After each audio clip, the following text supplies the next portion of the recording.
Novel Stream presents The Isle of Missing Ships by Seabury Quinn.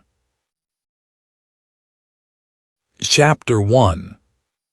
The Mevrouw, Sumatra-bound out of Amsterdam, had dropped the low Holland coast an hour behind that day in 1925, when I recognized a familiar figure among the miscellany of Dutch colonials. The little man with the erect, military carriage, trimly waxed mustache and direct, challenging blue eyes was as conspicuous amid the throng of overfleshed planters, traders and petty administrators as a fleur-de-lis growing in the midst of a cabbage patch. "For the Lord's sake, de Grandin, what are you doing here?" I demanded, seizing him by the hand. "I thought you'd gone back to your microscopes and test tubes when you cleared up the Browsack mystery." He grinned at me like a blond brother of Mephistopheles as he linked his arm in mine and caught step with me. Bien," he agreed with a nod. "So did I. But those inconsiderate Messieurs Lloyd would not have it so. They must needs send me an urgent message to investigate a suspicion they have at the other end of the earth." I did not desire to go. The summer has come and the blackbirds are singing in the trees at St. Cloud. Also, I have much work to do, but they tell me, "You shall name your own price and no questions shall be asked." And Hélas, the franc is very low on the exchange these days. I tell them £10 sterling for each day of my travels and all expenses. They agree. Voila, I am here. I looked at him in amazement.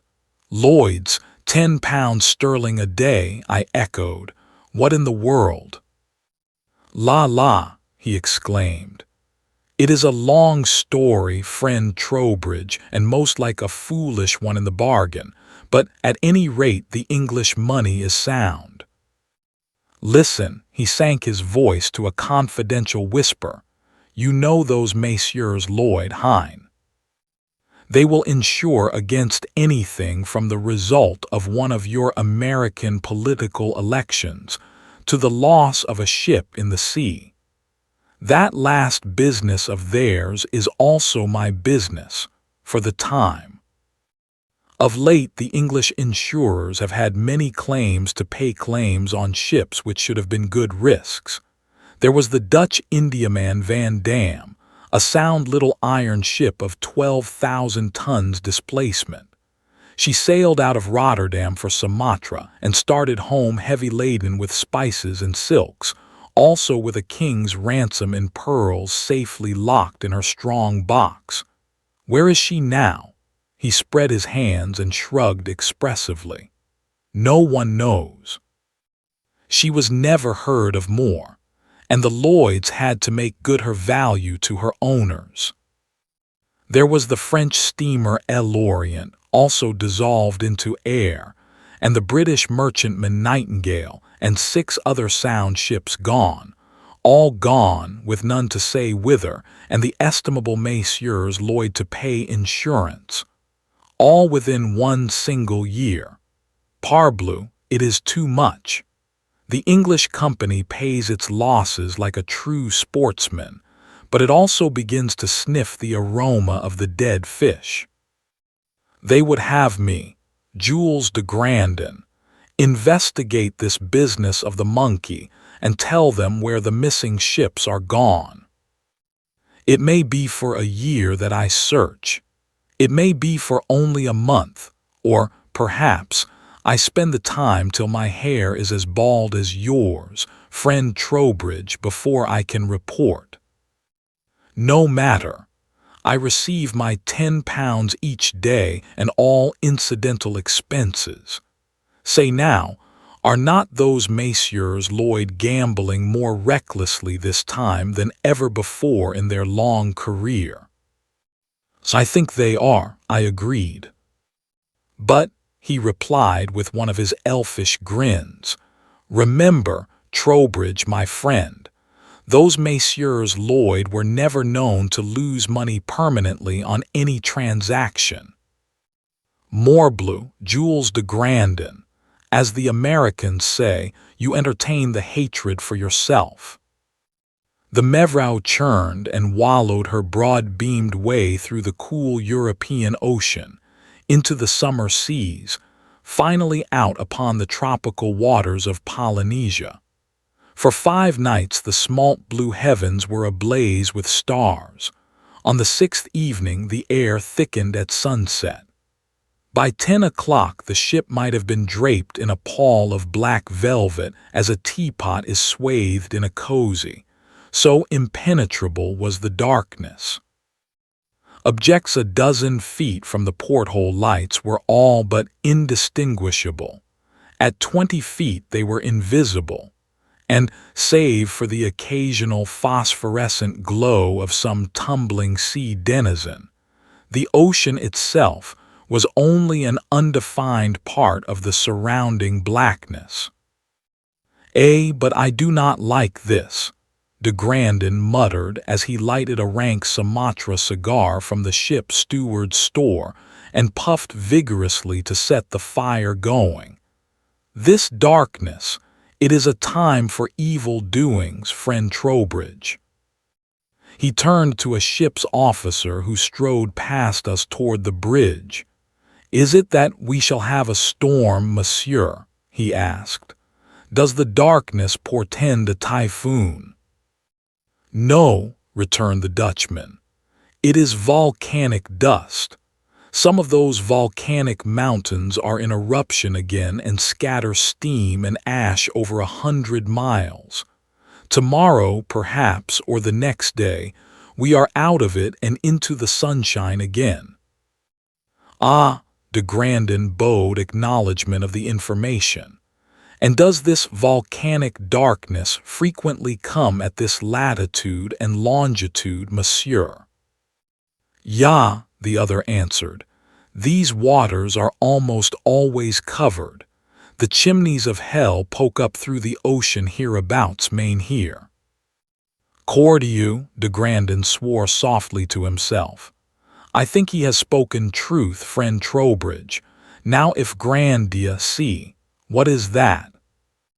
Some distance off our port bow a brand of yellow fire burned a parabola against the black sky, burst into a shower of sparks high above the horizon, and flung a constellation of colored fireballs into the air.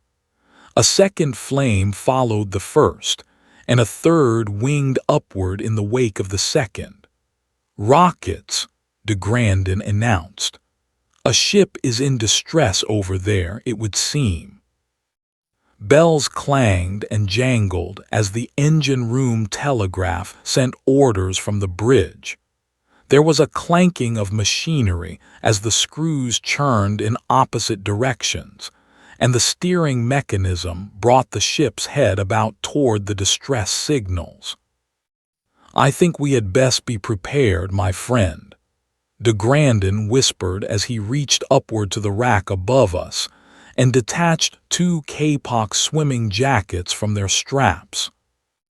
"Come, slip this over your shoulders, and if you have anything in your cabin you would care to save, get it at once," he advised. "You're crazy, man," I protested, pushing the life preserver away. "We aren't in any danger. Those lights were at least 5 miles away, and even if that other ship is fast on a reef, our skipper would hear the breakers long before we were near enough to run aground." "Nom d'un nom," the little Frenchman swore in vexation. "Friend Trowbridge, you are one great zany. Have you no eyes in that so empty head of yours? Did you not observe how those rockets went up?" "How they went up," I repeated. "Of course I did. They were fired from the deck, perhaps the bridge of some ship about 5 miles away." "So," he replied in a sarcastic whisper. 5 miles, you say? And you, a physician, do not know that the human eye sees only about 5 miles over a plane surface. How, then, if the distressed ship is 5 miles distant, could those flares have appeared to rise from a greater height than our own deck? Had they really a masthead at that distance, they should have appeared to rise across the horizon. As it was, they first became visible at a considerable height. Nonsense, I rejoined. Whoever would be setting off rockets in midair in this part of the world? Who, indeed? He answered, gently forcing the swimming coat on me. That question, mon ami, is precisely what those Messieurs Lloyd are paying me £10 a day to answer. Hark! Distinctly, directly in our path, sounded the muttering roar of waves breaking against rocks. Clang! The ship's telegraph shrieked the order to reverse, to put about, to the engine room from the bridge. Wheels and chains rattled, voices shouted hoarse orders through the dark, and the ship shivered from stem to stern as the engine struggled hysterically to break our course toward destruction. Too late. Like a toy boat caught in a sudden wind squall, we lunged forward, gathering speed with each foot we traveled. There was a rending crash like all the crockery in the world being smashed at once. De Grandin and I fell headlong to the deck and shot along the smooth boards like a couple of ball players sliding for second base, and the stout little Mevrouw listed suddenly to port, sending us banging against the deck rail. "Quick, quick, my friend," de Grandin shouted. "Over the side and swim for it. I may be wrong, prie-dieu I am, but I fear there will be devil's work here anon. Come." He lifted himself to his feet, balanced on the rail a moment, then slipped into the purple water that swirled past the doomed ship's side a scant 7 feet below us. I followed, striking out easily toward the quiet water ahead, the kapok jacket keeping me afloat, and the rushing water carrying me forward rapidly. "By George, old fellow, you've been right this far," I congratulated my companion, but he shut me off with a sharp hiss. "Still, you fool," he admonished savagely. "Keep your silly tongue quiet and kick with your feet. Kick, kick, I tell you. Make as great commotion in the water as possible, nom de Dieu. We are lost." Faintly luminous with the phosphorescence of tropical sea water, something seeming as large as a submarine boat shot upward from the depths below, headed as straight for my flailing legs as a sharpshooter's bullet for its target.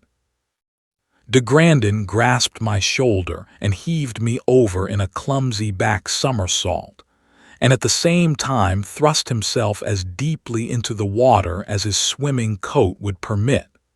For a moment, his fiery silhouette mingled with that of the great fish, and he seemed striving to embrace the monster.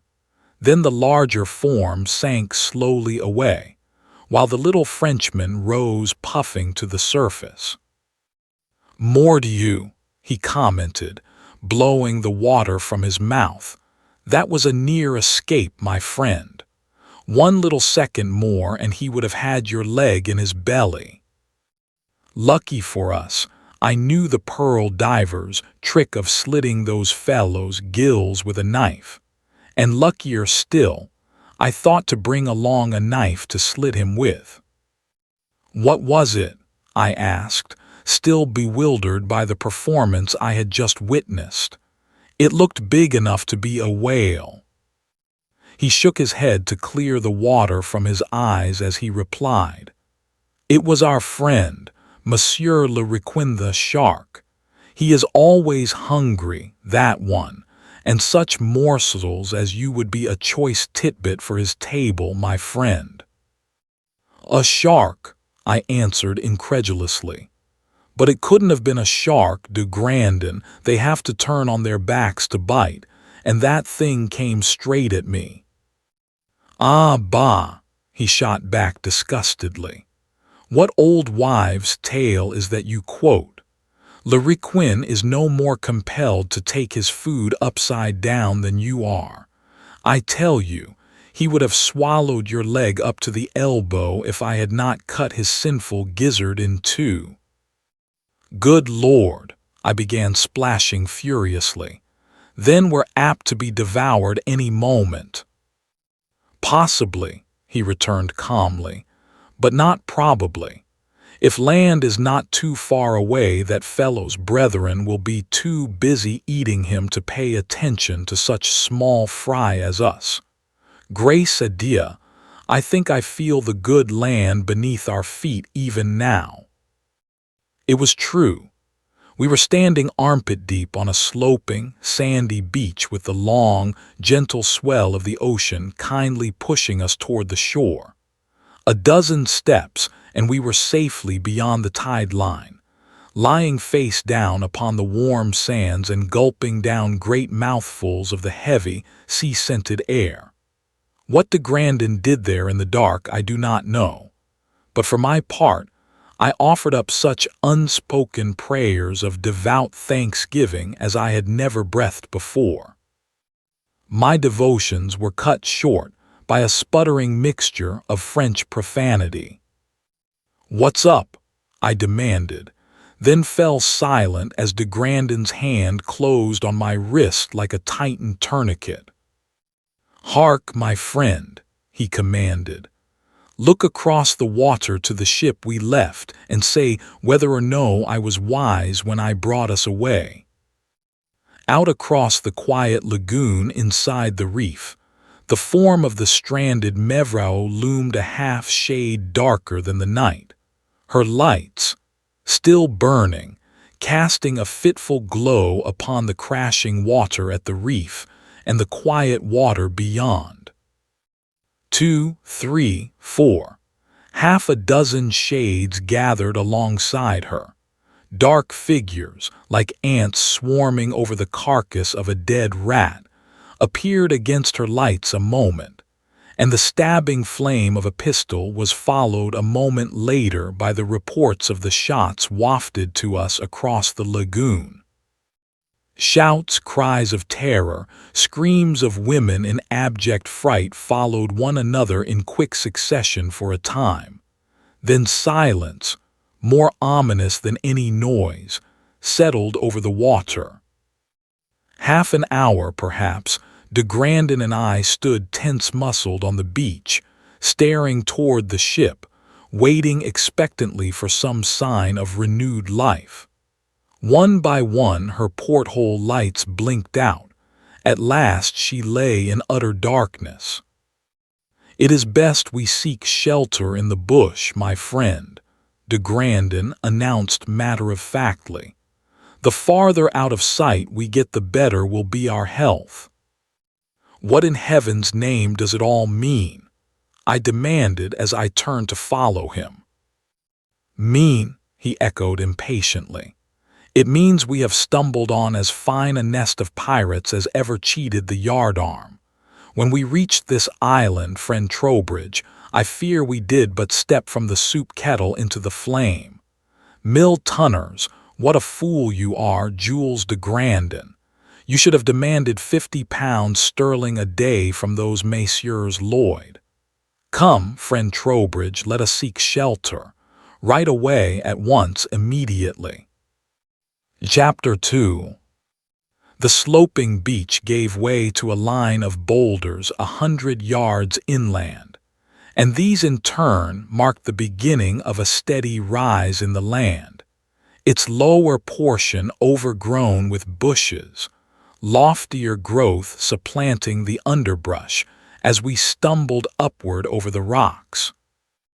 When we had traversed several hundred rods and knocked nearly all the skin from our legs against unexpectedly projecting stones, de Grandin called a halt in the midst of a copse of wide-leafed trees. "We may as well rest here as elsewhere," he suggested philosophically. "The pack will scarcely hunt again tonight." I was too sleepy and exhausted to ask what he meant. The last hour's events had been as full of surprises to me as a traveling carnival is for a farm hand. It might have been half an hour later, or only 5 minutes, judging by my feelings, that I was roused by the roar of a muffled explosion, followed at short intervals by 2 more detonations. "Mordieu!" I heard de Grandin exclaim. "Up, friend Trowbridge! Rise and see!" He shook me roughly by the shoulder and half dragged me to an opening in the trees. Out across the lagoon, I saw the hulk of the Mevrou falling apart and sliding into the water like a mud bank attacked by a summer flood, and round her the green waters boiled and seethed as though the entire reef had suddenly gone white-hot. Across the lagoon, wave after swelling wave raced and tumbled, beating on the glittering sands of the beach in a furious surf. "Why," I began, but he answered my question before I could form it. "Dynamite," he exclaimed. "Last night or early this morning they looted her, now they dismantle the remains with high explosives. It would not do to let her stand there as a signpost of warning for other craft. Pardieu, they have system, these ones. Captain Kidd and Blackbeard, they were but freshmen in crime's college, friend Trowbridge.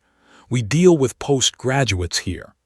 Ah, his small, womanishly slender hand caught me by the arm. "Observe, if you please.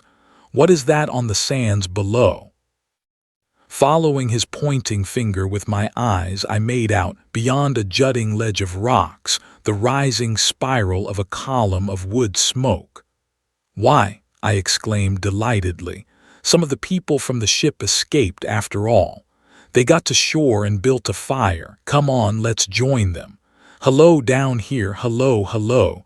You fool," he cried in a suppressed shout, clapping his hand over my mouth. "Would you ruin us altogether, completely, entirely? Le bon Dieu grant your ass's bray was not heard, or, if heard, was disregarded." "But," I protested, "those people probably have food, de Grandin, and we haven't a single thing to eat. We ought to join them and plan our escape." He looked at me as a schoolteacher might regard an unusually backward pupil.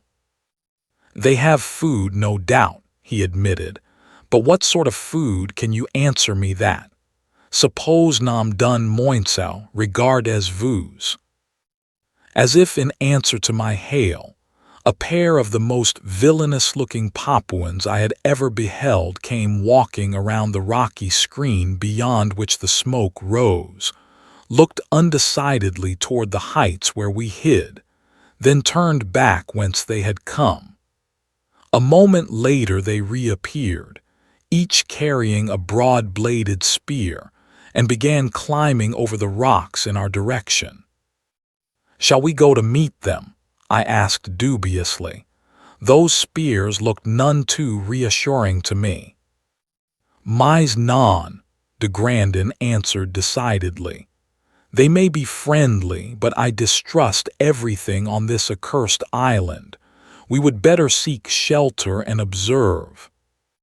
"But they might give us something to eat," I urged. "The whole world is pretty well civilized now. It isn't as if we were back in Captain Cook's day." "Nevertheless," he returned as he wriggled under a clump of bushes, "we shall watch first and ask questions later." I crawled beside him and squatted, awaiting the savages' approach. But I had forgotten that men who live in primitive surroundings have talents unknown to their civilized brethren. While they were still far enough away to make it impossible for us to hear the words they exchanged as they walked, the 2 Papuans halted, looked speculatively at the copse where we hid, and raised their spears menacingly. "Seal," de Grandin muttered. "We are discovered." He seized the stalk of one of the sheltering plants and shook it gently. The response was instant. A spear whizzed past my ear, missing my head by an uncomfortably small fraction of an inch, and the savages began clambering rapidly toward us, one with his spear poised for a throw, the other drawing a murderous knife from the girdle which constituted his sole article of clothing. "Parbleu," de Grandin whispered fiercely. "Play dead, my friend. Fall out from the bush and lie as though his spear had killed you." He gave me a sudden push which sent me reeling into the open. I fell flat to the ground, acting the part of a dead man as realistically as possible and hoping desperately that the savages would not decide to throw a second spear to make sure of their kill. Though my eyes were closed, I could feel them standing over me, and a queer, cold feeling tingled between my shoulder blades, where I momentarily expected a knife thrust. Half opening one eye, I saw the brown, naked shins of one of the Papuans beside my head, and was wondering whether I could seize him by the ankles and drag him down before he could stab me, when the legs beside my face suddenly swayed drunkenly, like tree trunks in a storm, and a heavy weight fell crashing on my back.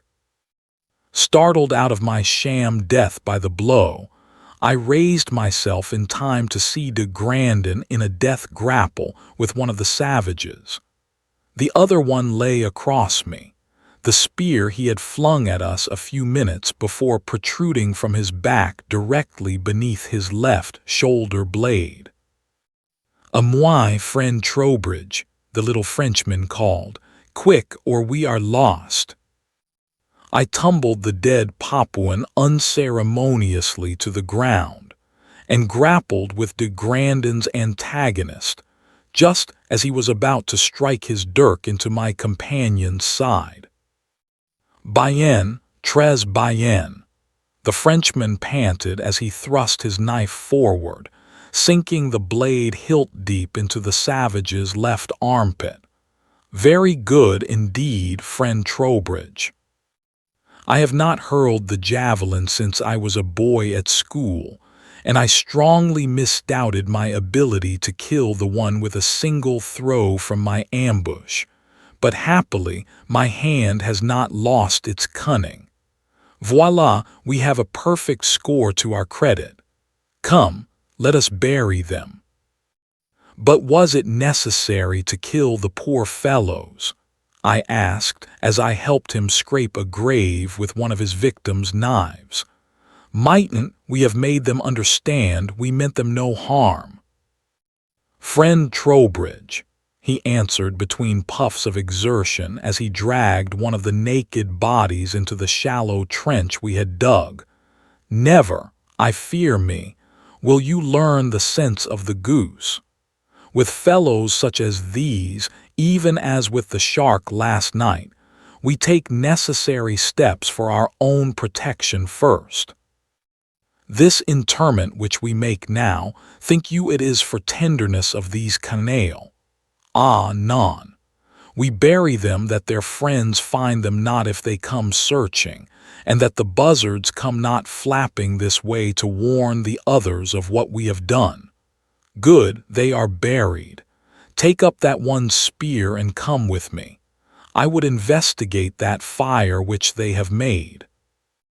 We approached the heights overlooking the fire cautiously, taking care to remain unseen by any possible scout sent out by the main party of natives. It was more than an hour before we maneuvered to a safe observation post.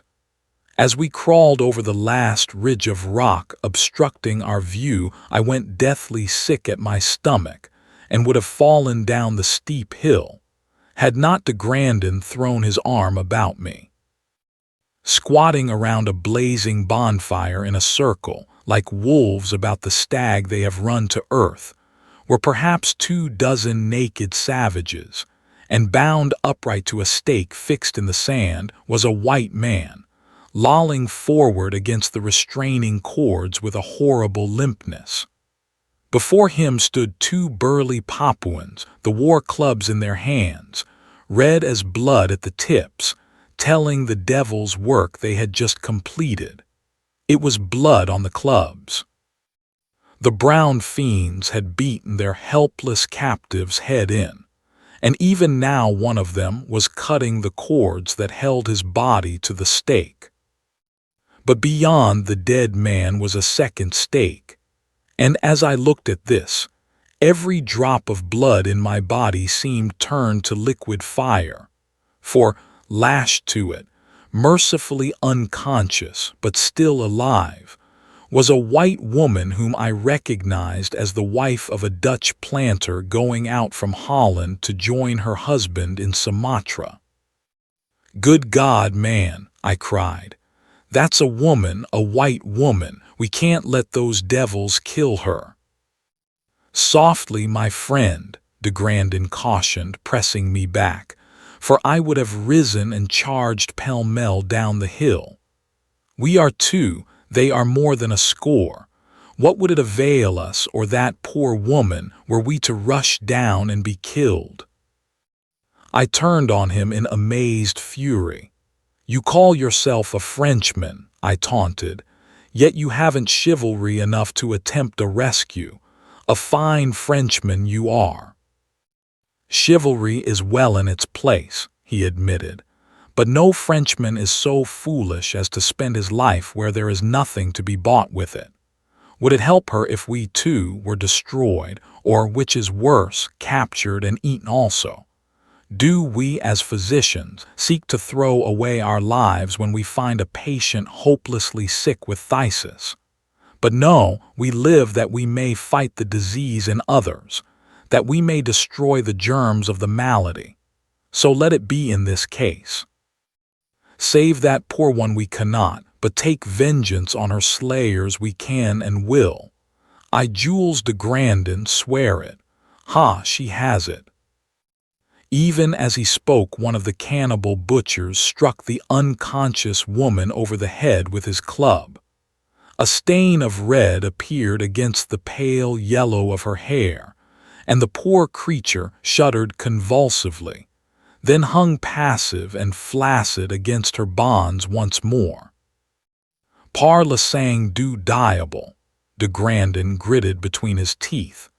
"If it so be that the good God lets me live, I swear to make those sales bouchers die 100 deaths apiece for every hair in that so pitiful woman's head." He turned away from the horrid sight below us and began to ascend the hill. "Come away, friend Trowbridge," he urged. "It is not good that we should look upon a woman's body served as meat. Pardieu, almost I wish I had followed your so crazy advice and attempted a rescue. We should have killed some of them so. No matter, as it is, we shall kill all of them, or may those Messieurs Lloyd pay me not 1 penny. Chapter 3. Feeling secure against discovery by the savages, as they were too engrossed in their orgy to look for other victims, we made our way to the peak which towered like a truncated cone at the center of the island. From our station at the summit, we could see the ocean in all directions and get an accurate idea of our surroundings. Apparently, the islet was the merest point of land on the face of the sea, probably only the apex of a submarine volcano. It was roughly oval in shape, extending for a possible 5 miles in length by 2¼ miles at its greatest width, and rising out of the ocean with a mountainous steepness, the widest part of the beach at the waterline being not more than 300 or 400 feet. On every side, and often in series of 3 or 4, extended reefs and points of rock, no doubt the lesser peaks of the mountain whose unsubmerged top constituted the island, so that no craft larger than a whaleboat could hope to come within half a mile of the land without having its bottom torn out by the hidden semi-submerged crags. "Nam dun petty bonham," de Grandin commented. "This is an ideal place for its purpose, c'est certain. Ah, see." He drew me to a ridge of rock which ran like a rampart across the well-defined path by which we had ascended. Fastened to the stone by bolts were 3 sheet-iron troughs, each pointing skyward at an angle of some 50 degrees, and each much blackened by smoke stains. "Do you see?" he asked. "These are for firing rockets. Observe, the powder burns on them." And here, his voice rose to an excited pitch, and he fairly danced in eagerness. "See what is before us." Up the path, almost at the summit of the peak and about 25 feet apart, stood 2 poles, each some 12 feet in height and fitted with a pulley and lanyard. As we neared them, we saw that a lantern with a green globe rested at the base of the right-hand stake, while a red-globed lamp was secured to the rope of the left post. "Ah, clever, clever," de Grandin muttered, staring from one pole to the other. "Observe, my friend. At night the lamps can be lit and hoisted to the tops of these masts, then gently raised and lowered. Viewed at a distance against the black background of this mountain, they will simulate a ship's lights to the life. The unfortunate mariner making for them will find his ship fast on these rocks while the lights are still a mile or more away, and too well we know what happens then. Let us see what more there is, eh?" Rounding the peak, we found ourselves looking down upon the thatched beehive roofs of a native village, before which a dozen long Papuan canoes were beached on the narrow strip of sand. "Ah," de Grandin inspected the cluster of huts, "it is there the butchers dwell, eh?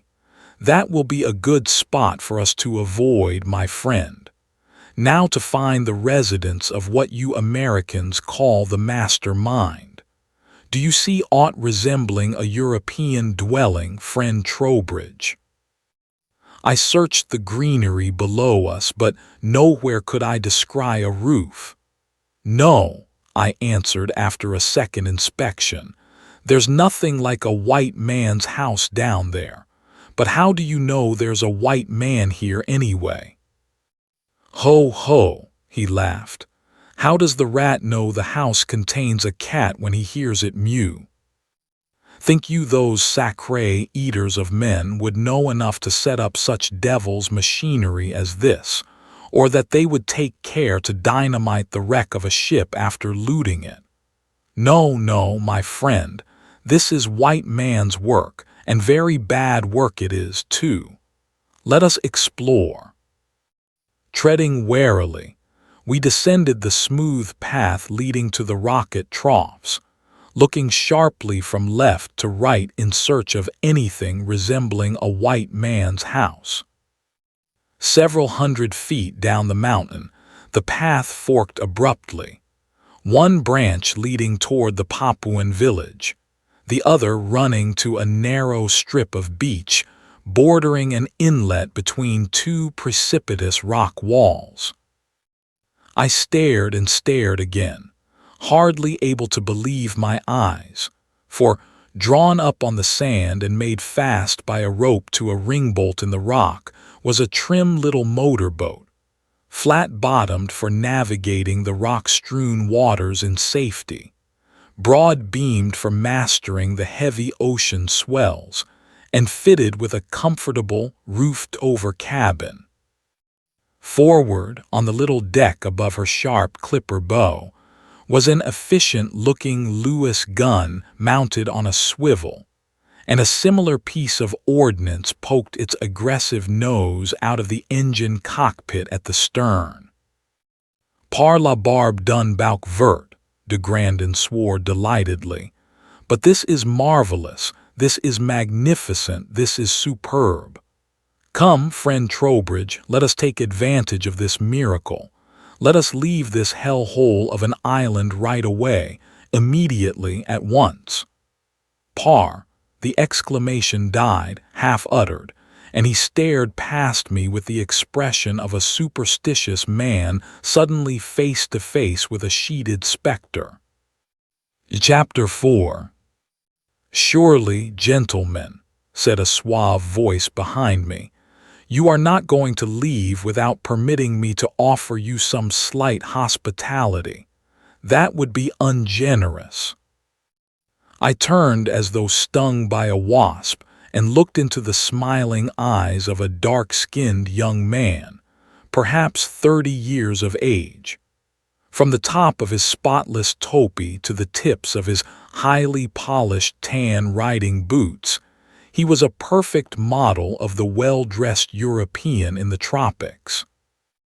Not a stain of dust or travel showed on his spruce white drill jacket or modishly cut riding breeches, and as he waved his silver-mounted riding crop in greeting, I saw his slender hands were carefully manicured, the nails cut rather long and stained a vivid pink before being polished to the brightness of mother-of-pearl. De Grandin laid his hand upon the knife at his belt before he could draw it. A couple of beetle-browed Malays in khaki jackets and sarongs stepped from the bushes bordering the path and leveled a pair of businesslike Mauser rifles at us. "I wouldn't," the young man warned in a blasé drawl. "I really wouldn't if I were you. These fellows are both dead shots and could put enough lead in you to sink you 40 fathoms down before you could get the knife out of its sheath, much less into me. Do you mind, really?" He held out his hand for the weapon. "Thank you, that is much better." He tossed the blade into the water of the inlet with a careless gesture. "Really, you know, the most frightfully messy accidents are apt to happen with those things." De Grandin and I eyed him in speechless amazement, but he continued as though our meeting were the most conventional thing imaginable. "Mr. Trowbridge, pardon my assumption, but I heard your name called a moment ago. Will you be good enough to favor me with an introduction to your friend?" "I am Dr. Samuel Trowbridge of Harrisonville, New Jersey," I replied, wondering meanwhile if I were in the midst of some crazy dream. "And this is Dr. Jules de Grandin of Paris." "So good of you," the other acknowledged with a smile. "I fear I must be less frank than you for the nonce and remain veiled in anonymity. However, one really must have some sort of designation, mustn't one? So suppose you know me for the present as Gunung Besar. Savage, unchristian-sounding sort of name, I'll admit, but more convenient than calling, 'Hey, you,' or simply whistling when you wish to attract my attention. What?" And now he made a slight bow. "If you will be so kind as to step into my humble burrow in the earth. Yes, that is it, the doorway right before you." Still under the menacing aim of the Malays, rifles, de Grandin and I walked through the cleft in the rock, traversed a low, narrow passage, darker than a windowless cellar, made a sharp turn to the left, and halted abruptly, blinking our eyes in astonishment. Before us, seeming to run into infinity, was a wide, long apartment paved with alternate squares of black and white marble, colonnaded down each side with double rows of white marble pillars, and topped with a vaulted ceiling of burnished copper plates. Down the center of the corridor, at intervals of about 20 feet, 5 silver oil lamps with globes of finely cut crystal hung from the polished ceiling, making the entire room almost as bright as equatorial noon. "Not half bad, eh?" our host remarked as he viewed our astonishment with amusement. "This is only the vestibule, gentlemen. You really have no idea of the wonders of this house under the water. For instance, would either of you care to retrace your steps? See if you can find the door you came in." We swung about, like soldiers at the command of execution, staring straight at the point where the entranceway should have been. A slab of marble, firm and solid as any composing the walls of the room, to all appearances, met our gaze. There was neither sign nor remote evidence of any door or doorway before us. Gunung Besar chuckled delightedly and gave an order to one of his attendants in the harsh, guttural language of Malaya. "If you will look behind you, gentlemen," he resumed, again addressing us, "you will find another surprise."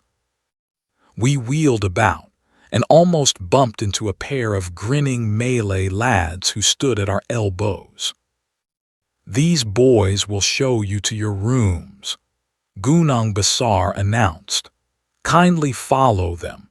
It will be useless to attempt conversation, for they understand no language but their native speech, and as for replying, unfortunately, they lack the benefits of a liberal education and cannot write," while he shot a quick order to the youths, who immediately opened their mouths as though yawning.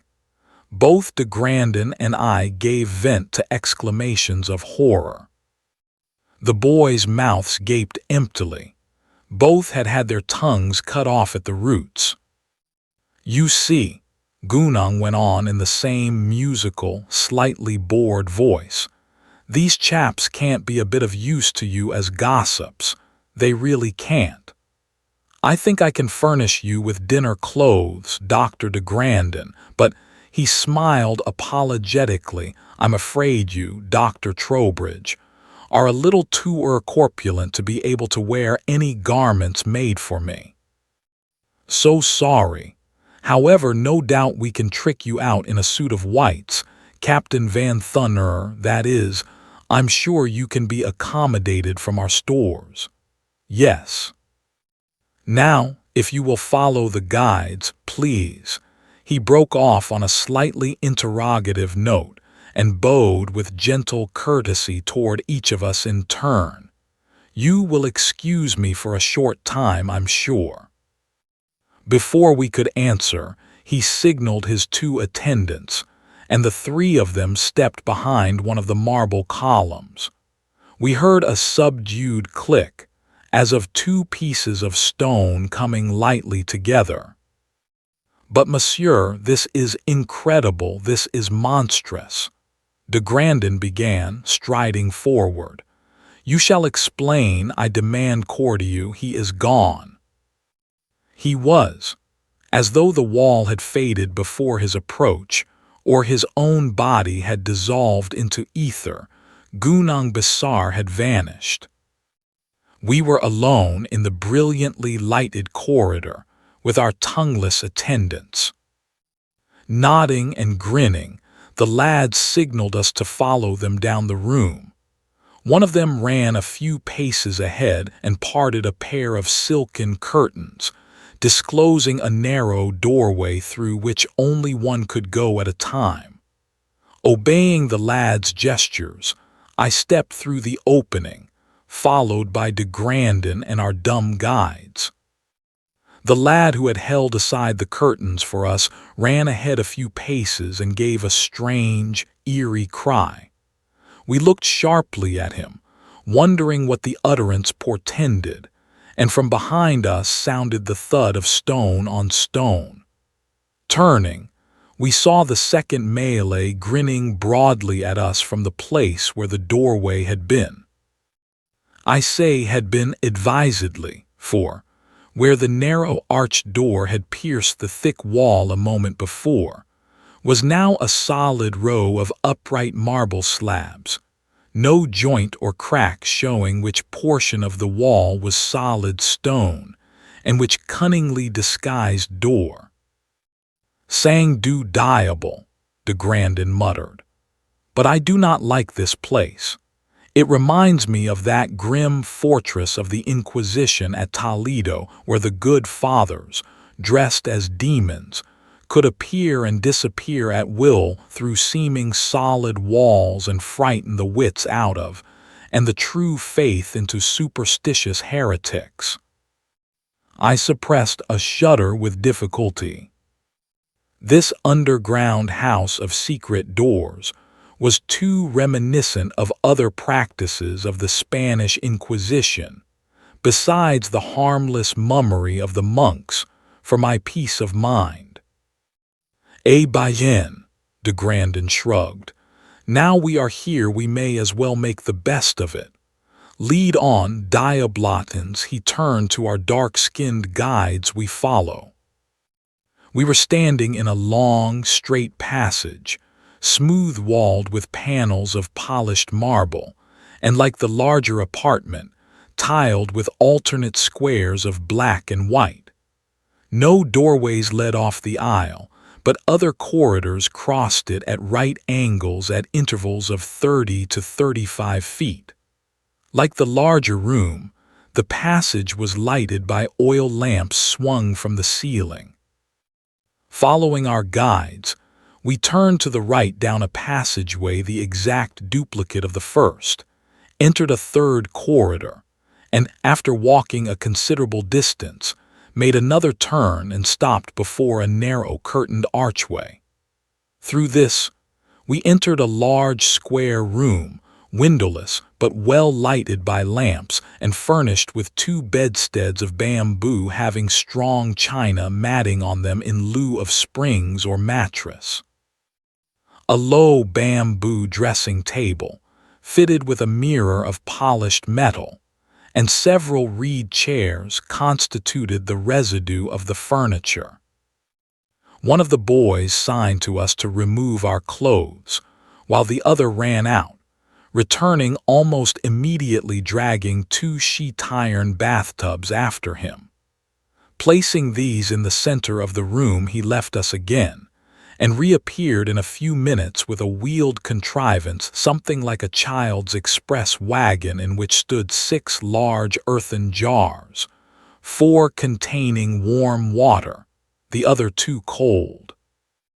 We stepped into the tubs, and the lads proceeded to rub us down with an oily liquid strongly perfumed with sandalwood and very soothing to feel. When this had been well worked into our skins, the lads poured the contents of the warm water jars over us, splashing us thoroughly from hair to feet, then sluiced us off with a 5-gallon douche of almost ice-cold water. Towels of coarse native linen were unfolded, and in less than 5 minutes we were as thoroughly cleansed, dried and invigorated as any patron of a Turkish bath at home. I felt rather dubious when my personal attendant produced a clumsy native razor and motioned me to be seated in one of the cane chairs, but the lad proved a skillful barber, light and deft of touch, and absolutely speechless, a great improvement upon the loquacious American tonsorialist, I thought. Dinner clothes and a suit of carefully laundered white drill, all scented with the pungent, pleasing odor of clove husks, were brought in on wicker trays, and as we put the finishing touches on our toilet, one of the lads produced a small casket of polished cedar in which reposed a layer of long, black cigars, the sort which retail for $1 apiece in Havana. "Nam dun petty bonham," de Grandin exploded as he exhaled a lungful of the fragrant smoke. "This is marvelous. It is magnificent. It is superb. but I like it not, friend Trowbridge." "Bosh," I responded, puffing in placid content. "You're afraid of your shadow de Grandin. Why, man, this is wonderful. Think where we were this morning, shipwrecked, pursued by man-eaters with starvation as the least of our perils. And look at us now, both dressed in clean clothes, with every attention and convenience we could have at home, and safe, man, safe." "Safe," he answered dubiously. "Safe, do you say? Did you apprehend, my friend, how our host, that so mysterious Monsieur Gunong, almost spoke of Captain Van Thun when the question of clothing you came up? Why, now you speak of it, I do remember how he seemed about to say something about Captain something or other, and apparently thought better of it," I agreed. "But what's that to do with us?" The little Frenchman came close to me and sank his voice to a scarcely audible whisper. "Captain Frans Van Thun," he breathed, "was master of the Dutch Indiaman Van Dam, which sailed from Rotterdam to Sumatra, and was lost, as far as known, with all on board on her homeward voyage." "But I protest." He cut me off.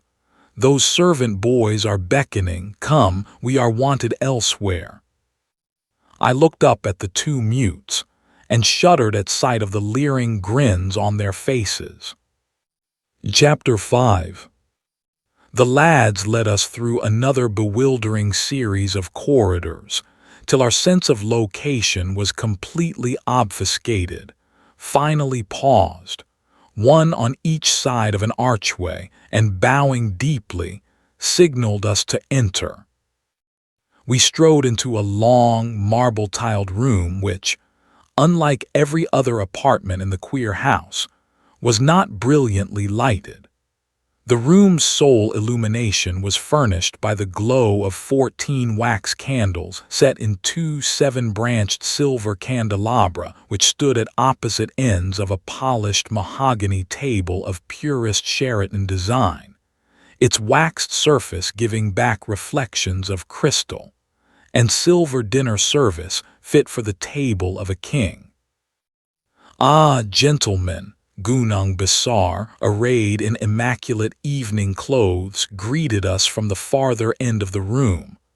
"I hope you have brought good appetites with you. I'm fairly ravenous for my part. Will you join me?"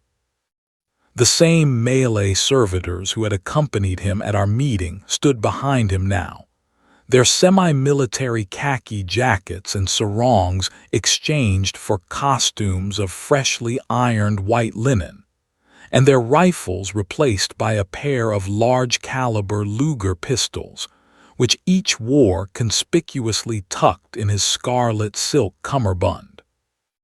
"Sorry I can't offer you a cocktail," our host apologized as we seated ourselves, "but ice is not among the improvements available in my modest little menage, unfortunately.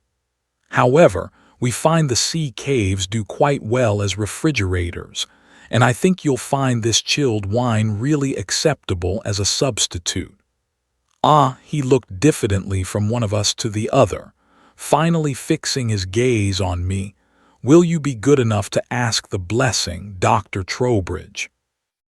You look as if you might be experienced in that line." Startled but greatly reassured by the request, I bowed my head and repeated the customary formula, almost springing from my chair with amazement as I opened my eyes at the prayer's end. While de Grandin and I had bent above the table during grace, the servants had pulled back the rich batik with which the wall facing us was draped, revealing a series of heavy plate glass panels against which the ocean's green waters pressed.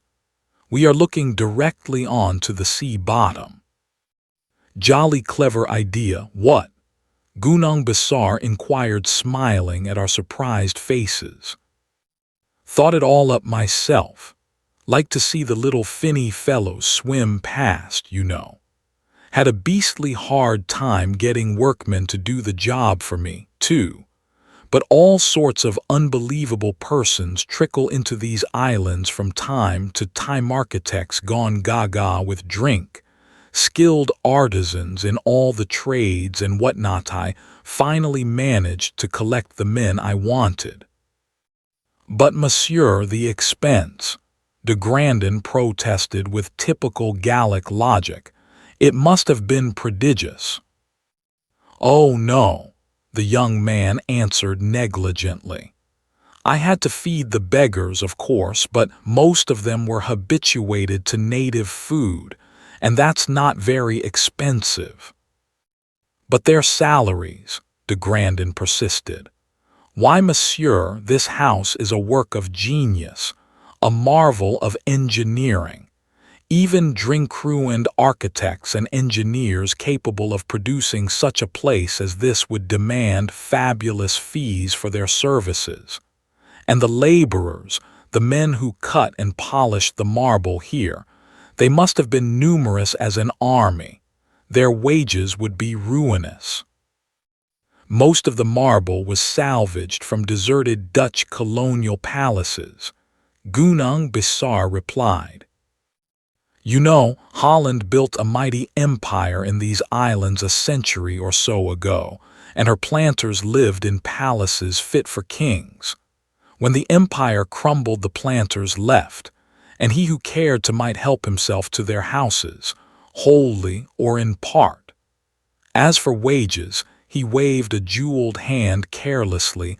I am rich, but the wages made no great inroads on my fortune. Do you remember your medieval history, Dr. de Grandin? But certainly, the Frenchman responded. But don't you recall, then, the precaution the nobles, ecclesiastical as well as temporal, took to ensure the secrecy of their castle or cathedral plans? He paused, smiling quizzically at de Grandin. Parbleu, but you would not, you could not, you would not dare. The Frenchman almost shouted, half rising from his chair and staring at our host as though a mad dog sat in his place. Nonsense, of course I would and did, the other replied good-humoredly. Why not? The men were bits of human flotsam not worth salvaging, and who was to know? Dead men are notoriously uncommunicative, you know. Proverbially so, in fact. But you tell this to me. De Grandin looked at him incredulously. Our host's face went perfectly expressionless as he stared directly at de Grandin for a period while one might count 5 slowly. Then his dark, rather sullen face lighted with a smile. May I offer you some more wine, my dear doctor? He asked. I looked alternately at my companions in wonderment. Gunung Besar had made some sinister implication which de Grandin had been quick to comprehend, I knew, and their subsequent conversation concerning dead men telling no tales contained a thinly veiled threat. But try as I would, I could not find the key to their enigmatic talk. Medieval castles and cathedrals. Dead men tell no tales, I repeated to myself. What did it all mean?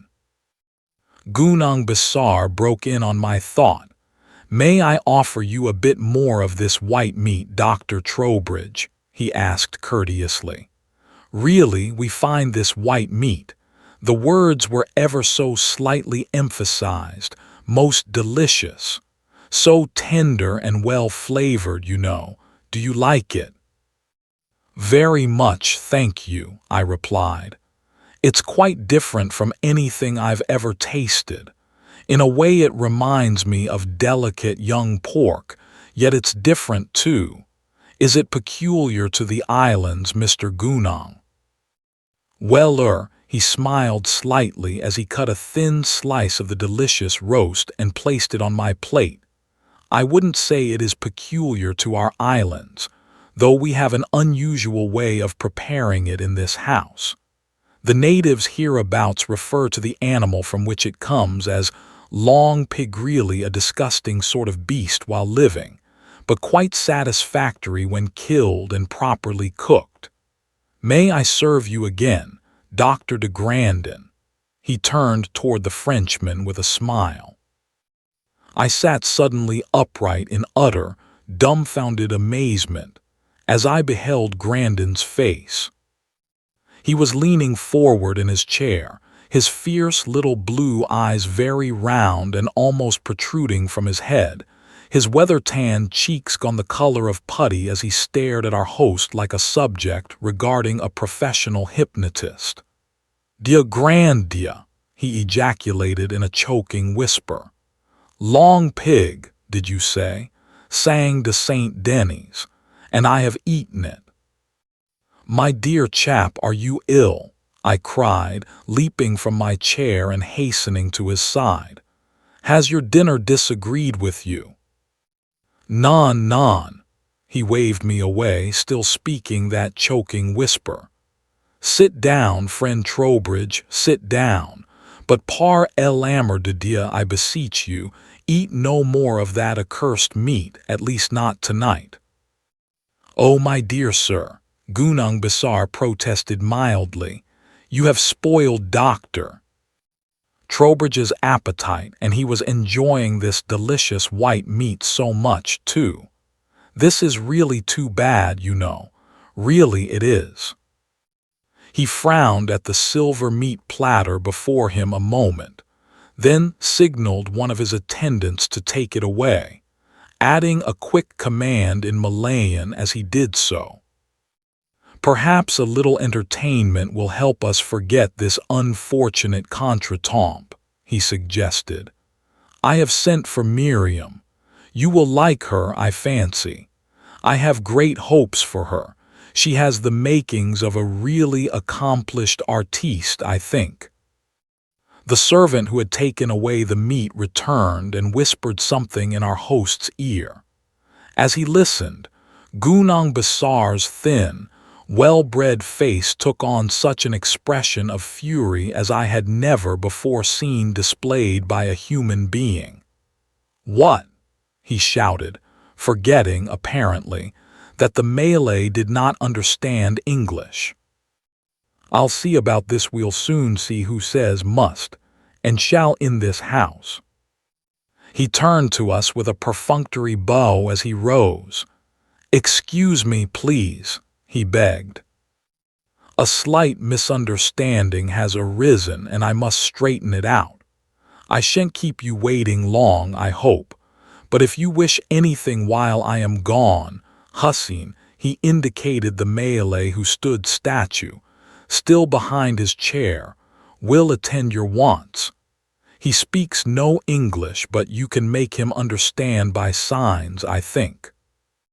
Quick, de Grandin, tell me before he comes back," I besought as Gunung, accompanied by one of the Malays, left the room. "Eh," replied the Frenchman, looking up from an absorbed contemplation of the tableware before him. "What is it you would know, my friend?"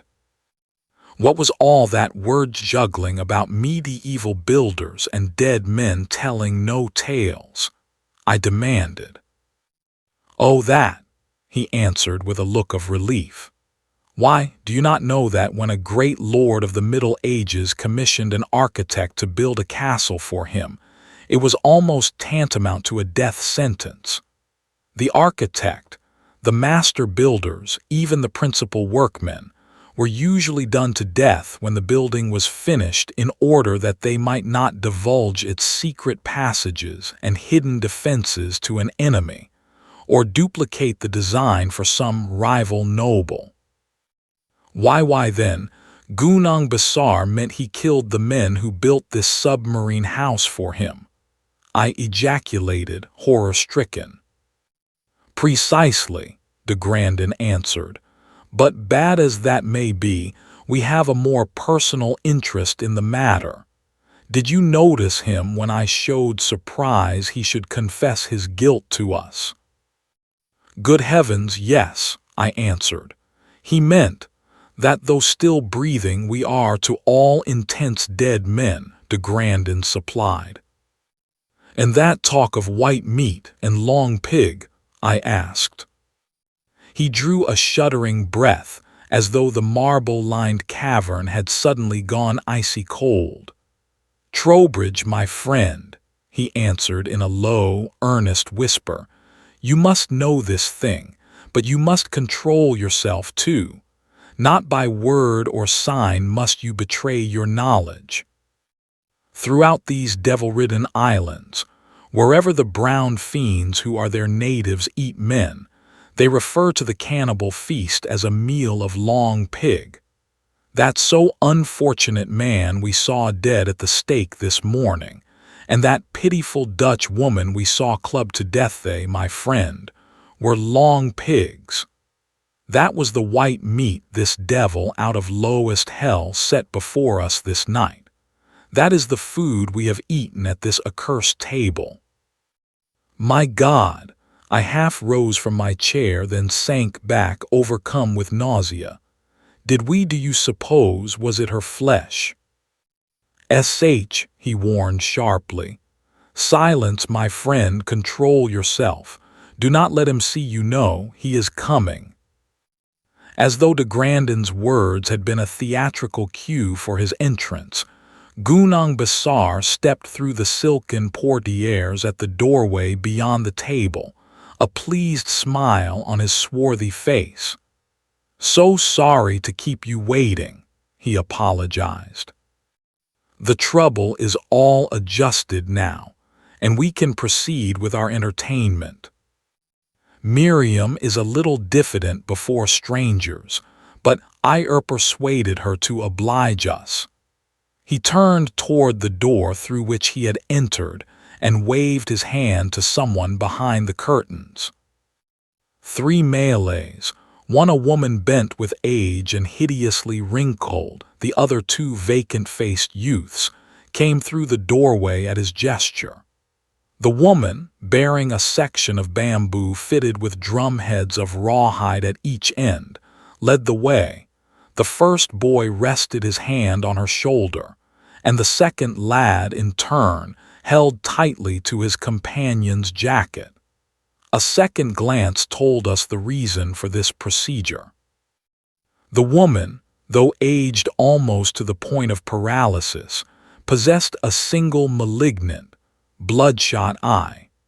Both boys were sightless, their scarred and sunken eyelids telling mutely of eyeballs gouged from their faces by unskilled hands which had torn the surrounding tissues as they ripped the optics from the quivering flesh. "Harum, Harum," cried the old crone in a cracked treble, and the 2 blind boys seated themselves cross-legged on the marble floor. One of them raised a reed pipe to his lips, the other rested a sort of zither upon his knees, and each began trying his instrument tentatively, producing a sound approximating the complaints of a tomcat suffering with cholera morbus. "Harum, Harum," the hag cried again, and commenced beating a quick rhythm on her drum, using her fingertips and the heels of her hands alternately for drumsticks. "Talk-awk, talk-awk."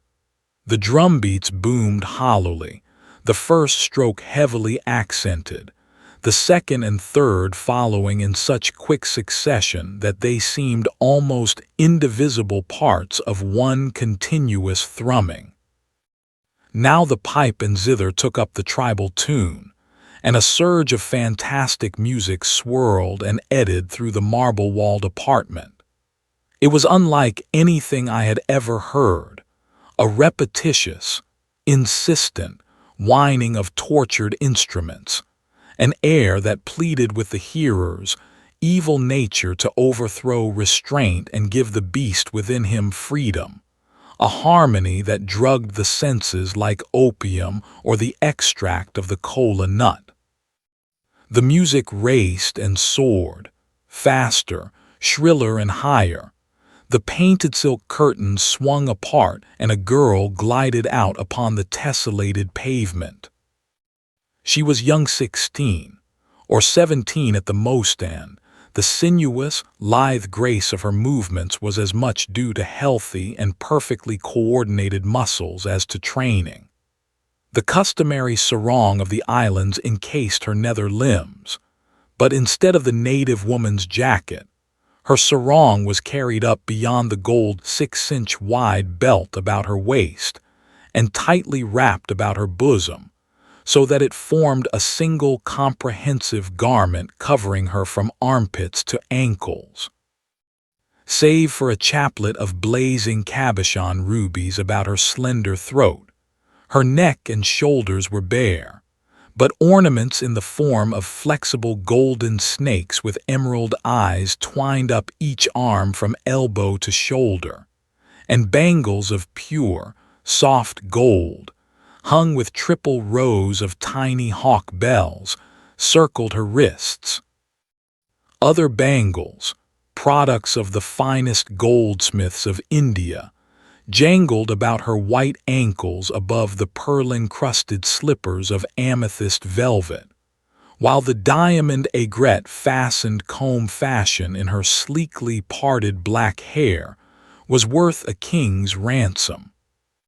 Fit to ransom a monarch, too, was the superb blue-white diamond of her nose stud, fixed in her left nostril, and the rope of pearls which circled her waist and hung swaying to the very hem of her sarong of Philippine pineapple gauze was fit to buy the peacock throne of the Grand Mogul himself.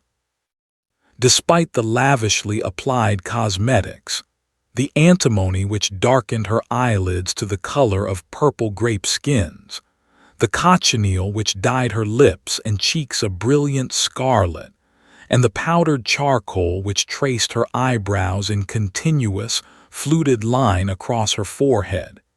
She was beautiful with the rich, ripe beauty of the women who inspired Solomon of old to indite his Song of Songs.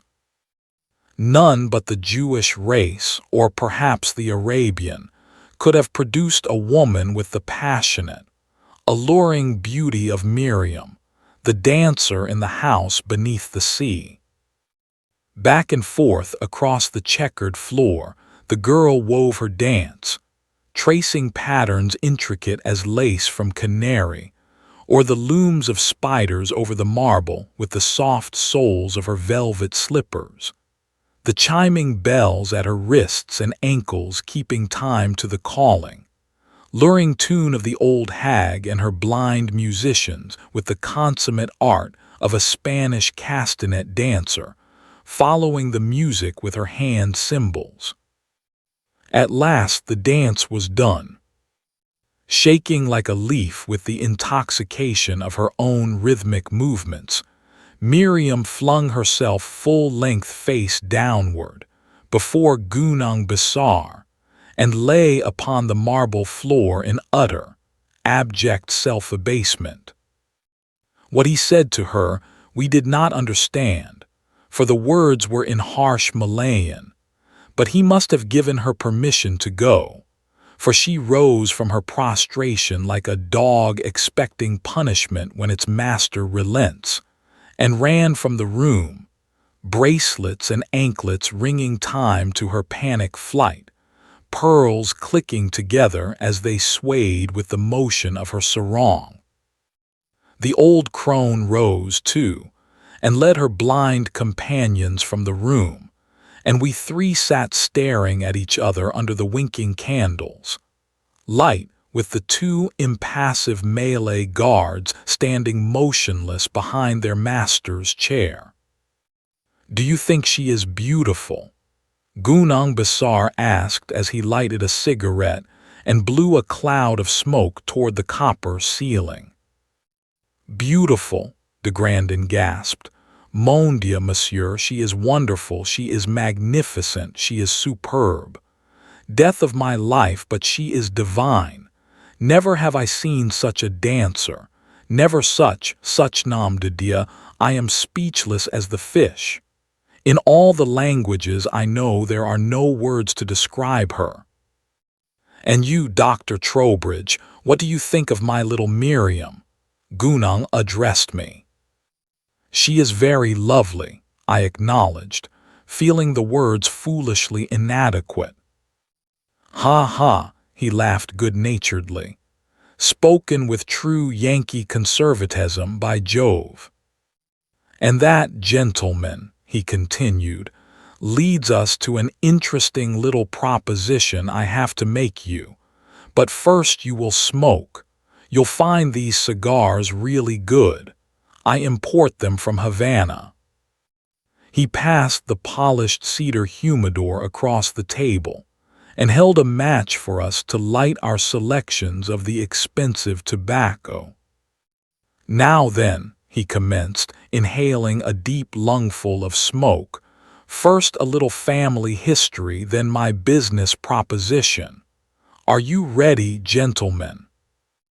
De Grandin and I nodded, wondering mutely what the next chapter in this novel of incredible surprises would be. Chapter 6.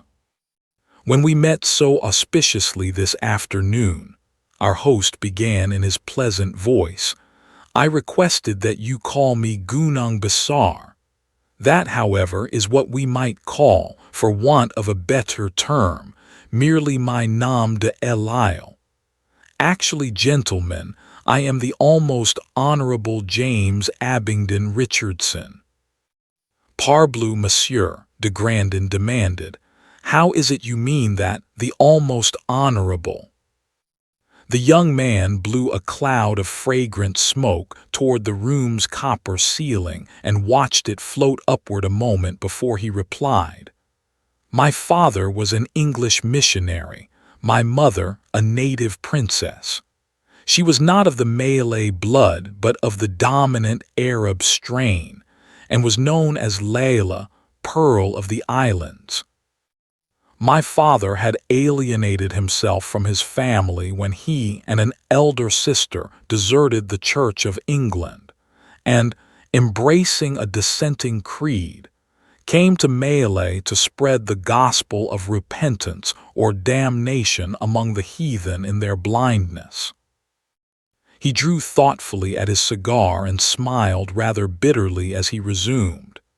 He was a fine figure of a man, that father of mine, 6 feet tall, blue-eyed and curly-haired, with a deep, compelling voice and the fire of fanaticism burning in his heart. The natives, Arab and Malay alike, took to his fiery gospel as the desert dwellers of Arabia once listened to the preaching of Mohammed, the camel driver. My grandfather, a pirate prince with a marble palace and 1,000 slaves of his own, was one of the converts, and came to the mission bringing his 10-year-old daughter Layla with him. He left her at the mission school to learn the gentle teachings of the Prophet of Nazareth. She stayed there 4 years. Again our host paused, puffing silently at his cigar, seemingly attempting to marshal his thoughts. I believe I said my father was a dissenting clergyman. Yes, so I did, to be sure. Had he been a member of the established church, things might have been different. The established English clergy are bad enough, with their fox hunting and general worldliness, but they're usually sportsmen. When she was a scant 15 years old, women of the East mature more rapidly than your Western women. You know Layla, the pearl of the islands, came back to her father's palace of marble and cedar, bearing a little boy baby in her arms. The charitable Christian sister of the missionary had driven her out of the mission settlement when she learned that she, the sister, was about to have a little nephew whose birth was not pre-sanctified by a wedding ring. The old pirate prince was furious. He would have put his daughter and her half-caste child to death and swooped down on the mission with fire and dagger. But my mother had learned much of Christian charity during her stay at the school. She was sure, if she went to my father with as many pearls as her hands could hold, and with a dowry of rubies strung round her neck, he would receive her as his wife, make an honest woman of her, as the saying goes. However, one thing and another prevented her return to the mission for 3 years, and when we finally got there, we found my reverend sire had taken an English lady to wife. Oh, he took the jewels my mother brought, no fear of his refusing, and in return for them, he permitted us to live in the settlement as native hangers-on. She, a princess, and the daughter of generations of princesses, scrubbed floors and baked bread in the house presided over by my father's wife and I, my father's firstborn son, duly christened with his name, fetched and carried for my father's younger sons. They were hard, those days at the mission school. The white boys who were my half-brothers overlooked no chance to remind me of mother's shame and my own disgrace. Humility and patience under affliction were the lessons my mother and I had ground into us day by day while we remained there. Then, when I was a lad of 10 years or so, my father's cousin, Viscount Abingdon, broke his neck at a fox hunt, and as he died without issue, my father became a member of England's landed gentry and went back home to take over the title and the entails. He borrowed on his expectancy before he left and offered my mother money to have me educated as a clerk in some trader's store. But my mother, for all her years of servitude, was still a princess of royal blood. Also she remembered enough scripture to quote, "Thy money perish with thee." So she spat in his face and went back to the palace of her father, telling him that her husband was dead. I was sent to school in England. Oh, yes, I'm a public school man, Winchester, you know, and I was down from my first term at Cambridge when the war broke out in 1914. Why should I have fought for England? What had England or the English ever done for me? It was the call of the blood, the English blood, perhaps. At any rate, I joined up and was gazetted to a London regiment. Everything was death or glory those days, you know, for king and country and all that sort of tosh. Racial lines were wiped out, and every man, whatever his color or creed, was for the common cause. Rot.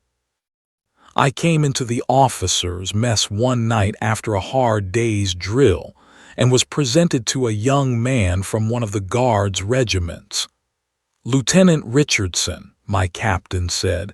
"This is Lieutenant Richardson. Queer coincidence, you chaps are both James Abingdon Richardson. Ought to be great pals on that account, what?" The other Lieutenant Richardson looked me over from head to foot, then repeated distinctly, so everyone in the room could hear and understand, "James, my boots need polishing. Attend to it." It was the same order he had given me at the mission school 100 times when we were lads together.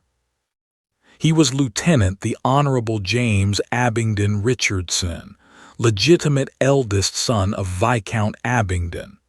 I was, he broke off, staring straight before him a moment then. There was a devil of a row. Officers weren't supposed to beat other officers into insensibility in company mess, you know. I was dismissed from the service and came back to the islands. My grandfather was dead, so was my mother. I was monarch of all I surveyed, if I was willing not to look too far, and since my return I have consecrated my life to repaying my debt to my father on such of his race as crossed my path. The hunting has been fairly good, too. White men are such fools. Ship after ship has run aground on the rocks here, sometimes in answer to my signal rockets, sometimes mistaking the red and green lamps on the hill up yonder for ships' lights. It's been profitable. Nearly every ship so far has contained enough loot to make the game distinctly worth the trouble. I must admit your ship was somewhat of a disappointment in respect of monetary returns, but then I have had the pleasure of your company. That's something. I keep a crew of Papuans around to do the dirty work, and let them eat a few prisoners now and then by way of reward don't mind an occasional helping of long pig myself. As a matter of fact, provided it's a white one. But he smiled unpleasantly. Conditions aren't ideal yet. I still have to install electricity in the house and rig up a wireless apparatus. I could catch more game that way. And then there's the question of women. Remember how Holy Writ says, "It is not good for man to dwell alone." I've found it out already. Old Humora, the woman who played the drum tonight, and the slave girl, Miriam, are the only women in the establishment thus far, but I intend to remedy that soon. I shall send to one of the larger islands and buy several of the most beautiful maidens available within the next few months, and live as befits a prince, a pirate prince, even as my grandfather was. Now, white men, his suave manner dropped from him like a mask let down, and implacable hatred glared from his dark eyes. This is my proposition to you. Before I establish my seraglio, it is necessary that I possess suitable furniture. I cannot spare any of my faithful retainers for the purpose of attending my women, but you two come into my hands providentially. Both of you are surgeons. You shall perform the necessary operations on each other. It is a matter of indifference to me which of you operates first. You may draw straws for the privilege if you wish, but it is my will that you do this thing, and my will is law on this island. Both de Grandin and I looked at him in speechless horror, but he took no notice of amazement. You may think you will refuse, he told us, but you will not. Captain Van Thun of the Dutch steamer Van Dam and his first mate were offered the same chance and refused it. They chose to interview a little pet I keep about the premises as an alternative. But when the time for the interview came, both would gladly have reconsidered their decision. This house is the one place in the world where a white man must keep his word, willy-nilly. Both of them were obliged to carry out their bargain to the letter, and I cannot say the prestige of the pure Caucasian breed was strengthened by the way they did it. Now, I will give you gentlemen a greater opportunity for deliberation than I gave the Dutchmen. You shall first be allowed to see my pet, then decide whether you will accept my offer or not. But I warn you beforehand, whatever decision you make must be adhered to. Come." He turned to the two armed Malays who stood behind his chair and barked an order. Instantly, de Grandin and I were covered by their pistols, and the scowling faces behind the firearm sights told us we might expect no quarter if the order to fire were given. "Come," Gunung Besar or Richardson repeated imperiously. "Walk ahead, you two, and remember, the first attempt either of you makes to escape will mean a bullet through his brain." We marched down a series of identical corridors, as bewildering as the labyrinth of Crete, mysterious stone doors thudding shut behind us from time to time, other doors swinging open in the solid walls, as our guards pressed cunningly concealed springs in the walls or floor. Finally, we brought up on a sort of colonnaded porch, a tiled footpath bordered with a low stone parapet from which a row of carved stone columns rose to a concave ceiling of natural stone. Below the balcony's balustrade stretched a long, narrow pool of dead motionless water between abrupt vertical walls of rock, and some 200 feet away, through the arch of a natural cave, the starlit tropical sky showed like a little patch of freedom before our straining eyes. The haze which had thickened the air the previous night must have cleared away, for rays of the bright, full moon painted a path to Spain over the waters at the cavern's mouth, and sent sufficient light as far back as our balcony to enable us to distinguish an occasional tiny ripple on the glassy surface below us. "Here, pretty," our captor called, leaning forward between two columns. "Come up and see the brave white men who may come to play with you.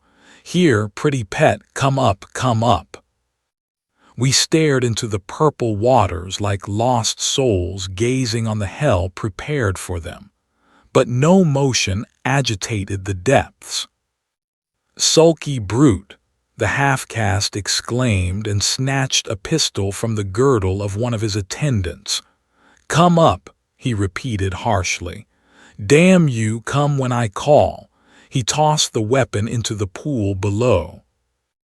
De Grandin and I uttered a gasp of horror in unison, and I felt his nails bite into my arm as his strong, slender fingers gripped me convulsively.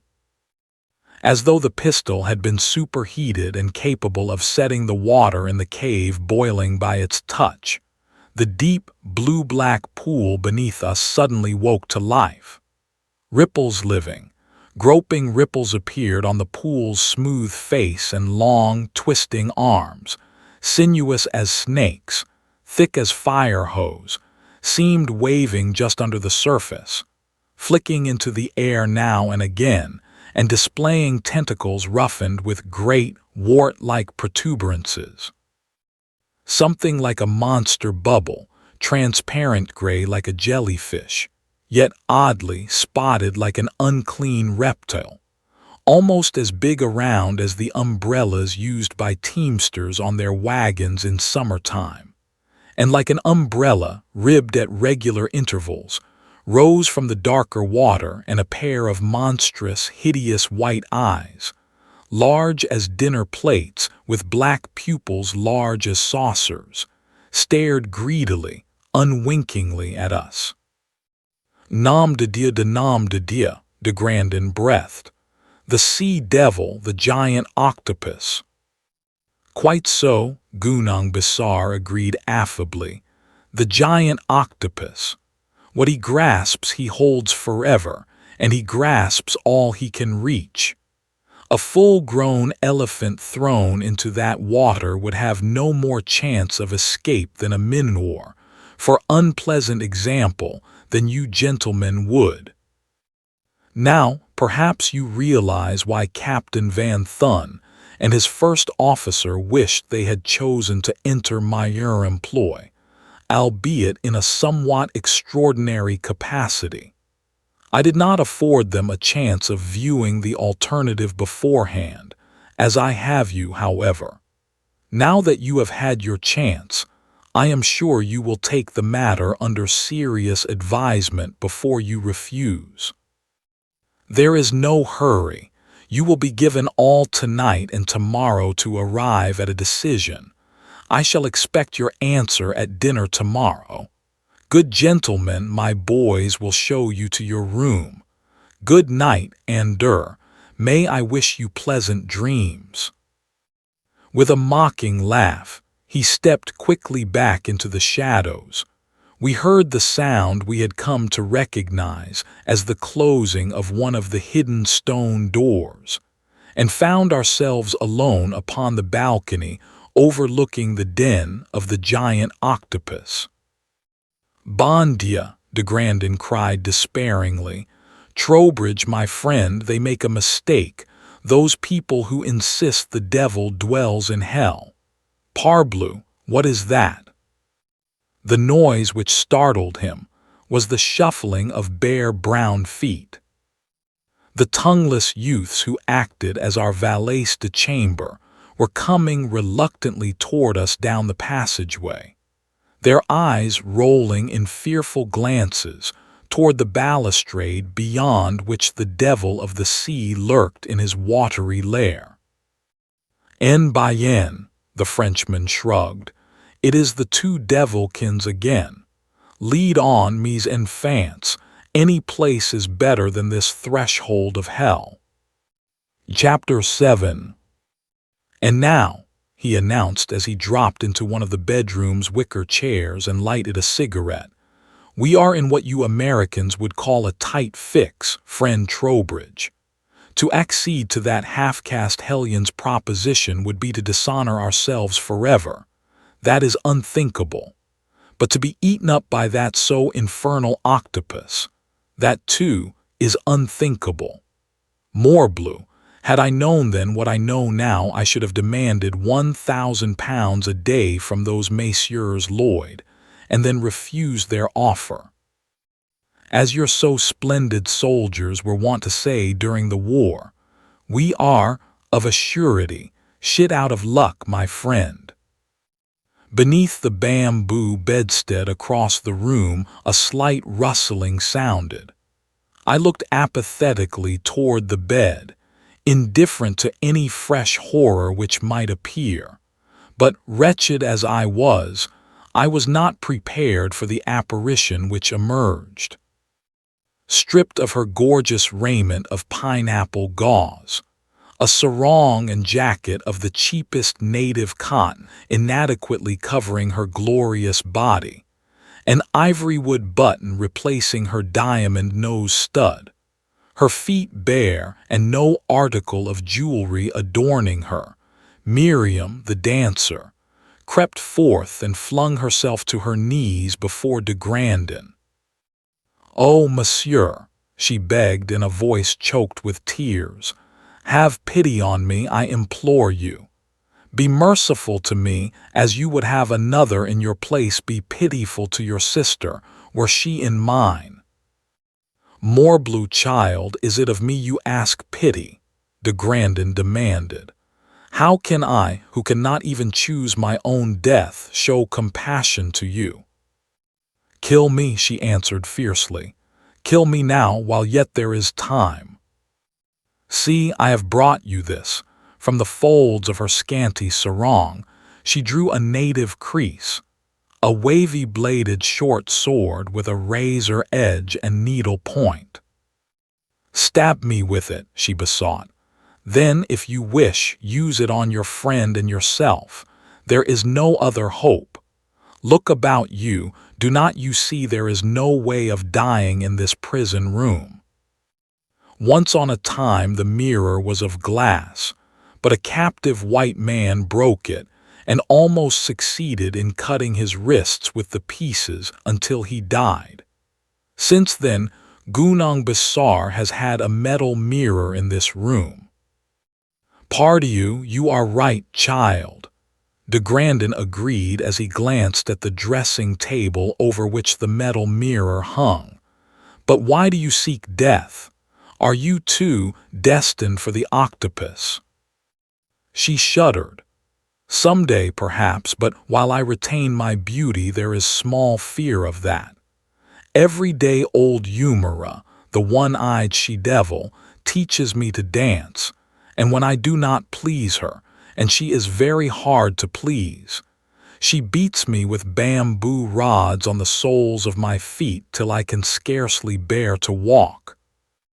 And Gunung Besar makes me dance for him every night till I am ready to drop, and if I do not smile upon him as I dance, or if I grow weary too soon, so that my feet lag before he gives me permission to stop, he beats me.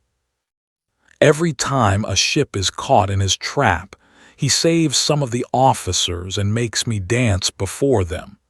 And I know they are to be fed to the fish devil. Yet I must smile upon them, or he will beat me till my feet bleed, and the old woman will beat me when he is weary of it.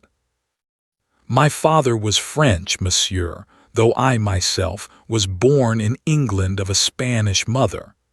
We lost all our money in the war, for my father kept a goldsmith's shop in Rheims, and the Sale Boche stole everything he had. We came to the islands after the war, and my father made money as a trader. We were returning home on the Dutch ship Van Dam, when Gunung Besar caught her in his trap.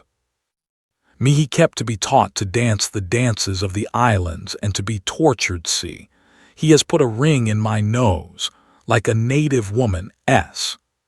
She lifted a trembling hand to the wooden peg which kept the hole pierced in her nose from growing together when she was not wearing her jeweled stud. My father, O God of Israel, he fed to the devilfish before my eyes, and told me he would serve me the same way if I proved not submissive to his will in all things. And so, monsieur, she ended simply, I would that you cause me to die and be out of my unhappiness. As the girl talked, de Grandin's face registered every emotion from amazement to horror and compassion. As she completed her narrative, he looked thoughtful. Wait, my pretty one, he besought, as she would have forced the crease into his hand. I must think, pardieu, Jules de Grandin, you silly fool, you must think now as never before. He sank his face in his hands and bowed his chin nearly to his knees. Tell me, my little cabbage, he demanded suddenly, do they let you out of this accursed house by daylight, hein? Oh, yes, she responded. I may go or come as I will when I am not practicing my dances or being beaten. I may go anywhere on the island I wish, for no one, not even the cannibals who live on the shore, would dare lay his little finger on me for fear of the master. I belong to Gunung Besar, and he would feed anyone who touched his property to the great fish devil. And why have you never sought to die by your own hand? De Grandin asked suspiciously. Jews do not commit suicide, she answered proudly. To die by another's hand is not forbidden. Jephthah's daughter so died, but to go from life with your hands reddened with your own blood is against the law of my fathers. Ah, yes, I understand, he agreed with a short nod.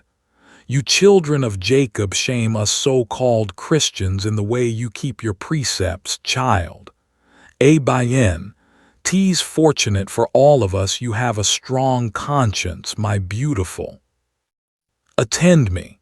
In your walks about this never-enough-to-be-execrated island have you observed, near the spot where the masts which carry the false ships' lights stand, certain plants growing, plants with shining leaves and a fruit like the unripe apple which grows in France, a low bush with fruit of pale green. The girl wrinkled her white forehead thoughtfully, then nodded twice.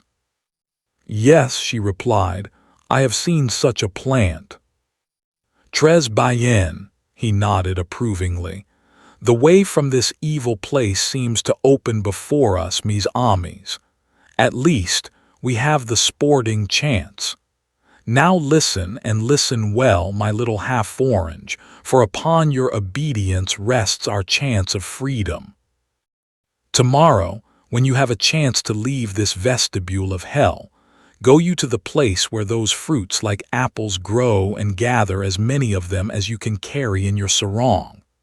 Bring these fruits of the cocculus indicus to the house, and mash them to a pulp in some jar which you must procure. At the dinner hour, pour the contents of that jar into the water where dwells the devilfish. Do not fail us, my little pigeon, for upon your faithful performance of your trust our lives, and yours depend, pardieu. If you do but carry out your orders, we shall feed that Monsieur Octopus such a meal as he will have small belly for, parbleu. When you have poured all the crushed fruit into the water, secret yourself in the shadows nearby and wait till we come. You can swim. Good. When we do leap into the water, do you leap also, and altogether we shall swim to that boat I was about to borrow when we met this so excellent Monsieur Gunong Bissar James Abingdon Richardson Devil. Cordieu, I think that Jules de Grandin is not such a fool as I thought he was. Good night, fairest one, and may the God of your people, and the gentle Mary, too, guard you this night and all the nights of your life. Chapter 8. Good evening, gentlemen, Gunong Bissar greeted as we entered the dining room next evening. Have you decided upon our little proposition? But certainly, de Grandin assured him. If we must choose between a few minutes' conversation with the octopus and a lifetime, or even half an hour's sight of your neither black nor white face, we cast our vote for the fish. He, at least, does what he does from nature. He is no vile parody of his kind. Let us go to the fish-house tout vite, monsieur. The sooner we get this business completed, the sooner we shall be rid of you. Gunong Bissar's pale countenance went absolutely livid with fury. You insignificant little fool, he cried. I'll teach you to insult me. Haroom. He sent the call echoing through the marble-lined cave. You'll not be so brave when you feel those tentacles strangling the life out of your puny body, and that beak tearing your flesh off your bones before the water has a chance to drown you. He poured a string of burning orders at his two guards, who seized their rifles and thrust them at us. Off to the grotto, he shrieked, beside himself with rage. Don't think you can escape the devilfish by resisting my men. They won't shoot to kill. They'll only cripple you and drag you to the pool. Will you walk, or shall we shoot you first and pull you there?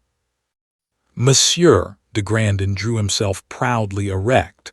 A gentleman of France fears no death a Malay batard can offer. Lead on. Biting his pale lips till the blood ran to keep from screaming with fury, Gunong Bissar signaled his guards, and we took up our way toward the sea monster's lair. Les bons dieux grant la belle Juive has done her work thoroughly, de Grandin whispered as we came out upon the balcony. I like not this part of our little playlet, my friend. Should our plan have failed, adieu. He gave my hand a hasty pressure. Who goes first? Gunong Bissar asked as we halted by the balustrade. Pardieu, you do, de Grandin shouted, and before anyone was aware of his intention, he dashed one of his small, hard fists squarely into the astonished half-caste's face, seized him about the waist and flung him bodily into the black, menacing water below. In, friend Trowbridge, he called, leaping upon the parapet. Dive and swim it is our only chance. I waited no second bidding, but jumped as far outward as possible, striking out vigorously toward the far end of the cave, striving to keep my head as near water level as possible, yet draw an occasional breath. Horror swam beside me. Each stroke I took I expected one of the monster's slimy tentacles to seize me and drag me under, but no great, gray bubble rose from the black depths, no questing arms reached toward me. For all we could observe to the contrary, the pool was as harmless as any of the thousands of rocky caves which dot the volcanic coast of Malaya. Bullets whipped and tore the water around us, striking rocky walls and singing off in vicious ricochets. But the light was poor, and the Malay marksmen emptied their pieces with no effect. "Triumph," de Grandin announced, blowing the water from his mouth in a great, gusty sigh of relief as we gained the shingle outside the cave. "Miriam, my beautiful one, are you with us?" "Yes," responded a voice from the darkness. "I did as you bade me, monsieur," and the great fish devil sank almost as soon as he thrust his snake arms into the fruit as it floated on the water. "But when I saw he was dead, I did not dare wait, but swam out here to abide your coming." "It is good," de Grandin commended. "One of those bullets might easily have hit you. They are execrable marksmen, those Malays, but accidents do occur.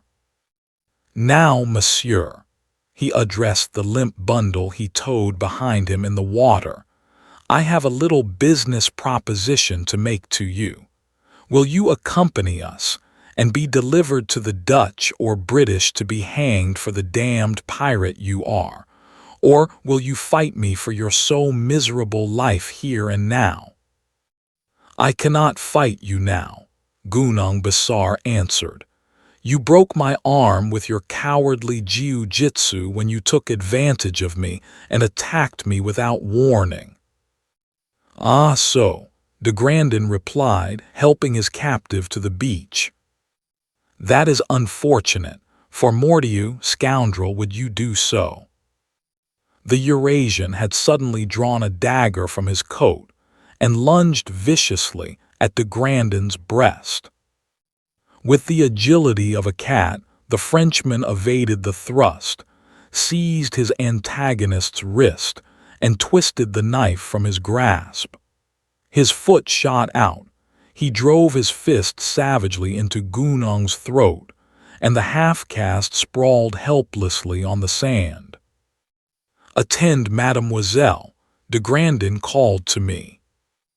"It is not well for her to see what I must do here."